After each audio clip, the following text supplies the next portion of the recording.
Hi, I'm Carole P. and I've written a series called If You Were Me and Lived In, and it explores 22 countries and what life is like for a little boy or girl living in those countries. It puts you right in the shoes of the child living there, and you can travel the world without even leaving your home. They call that being an armchair traveler. Can you guess what an armchair traveler really means? So the first book in the series is Australia, here's a map of Australia, and here's the capital. And if you said the capital was Canberra, you'd be right. So let's see what else we can learn about Australia from this book. If you were me and lived in Australia, you would live in the southern hemisphere. That means it's on the bottom half of the globe. The country is actually called the Commonwealth of Australia. The name Australia comes from Latin and means south. People who live there are called Aussies. Australia is not only a country, but a continent as well. A continent is a large land mass separated by oceans. So here's Australia down under in the second part of the hemisphere, the bottom part of the hemisphere. And here are the two children who live there. You might live in the capital city, Canberra. This is a picture of the old Parliament.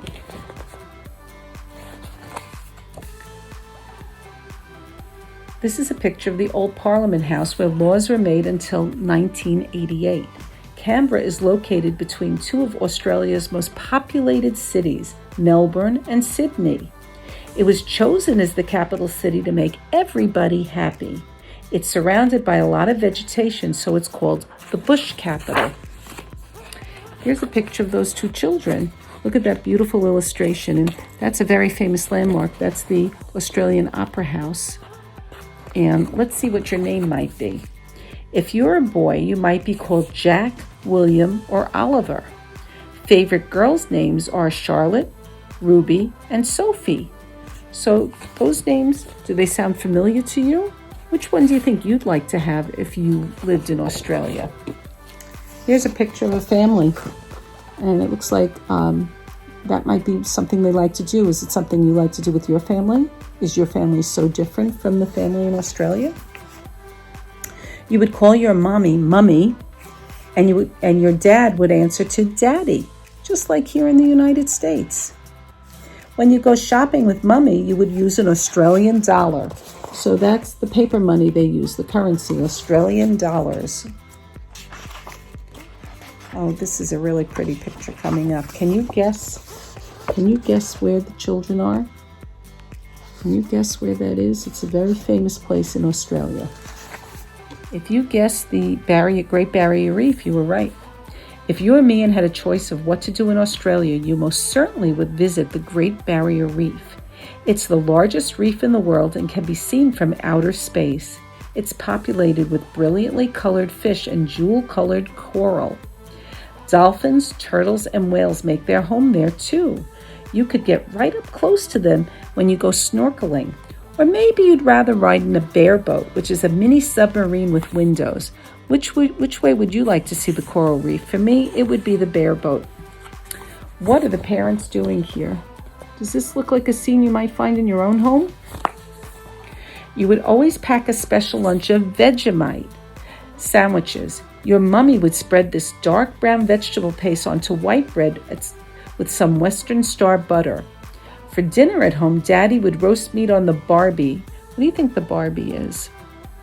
If you said barbecue, you're right, which is another way to say barbecue grill, served with lots of fresh salad. So here he's got some shrimp on the Barbie and steak, and they eating fresh salads. And then for lunch, Mummy would make you the Vegemite sandwich, do you have a sandwich spread that you like to use? What game are they playing here? It looks like baseball, but the bats are kind of flat, and they have this strange looking thing here, which you're going to learn the name of. You and your friends would love to play cricket, an outdoor game played on a large grass field with balls, bats, and 2 wickets, which are posts that serve as goals.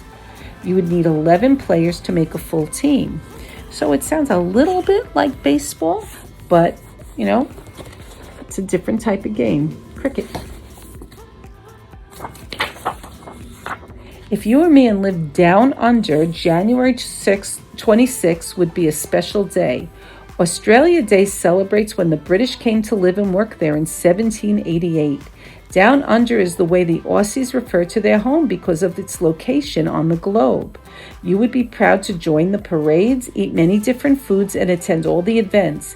If January seems like a cold time of year for a parade, no worries, as they say in Australia. Here in the Southern Hemisphere, January is in the middle of the summer. So they have a parade celebrating when the British came to live in Australia. Do we have a special day in the summer that we celebrate American independence? You would love to go to primary school to learn all about Australia's many cultures. People native to Australia have lived on this large island for over 40,000 years. Australia was isolated from the rest of the world, so as a result, the native culture remains rich and unchanged until the Europeans arrived in the 1700s. So here are the kids, and they're going to school, and every book is pretty similar and touches the same subjects. So you see, if you or me, how life in Australia could really be, and you can explore many other countries right from your armchair.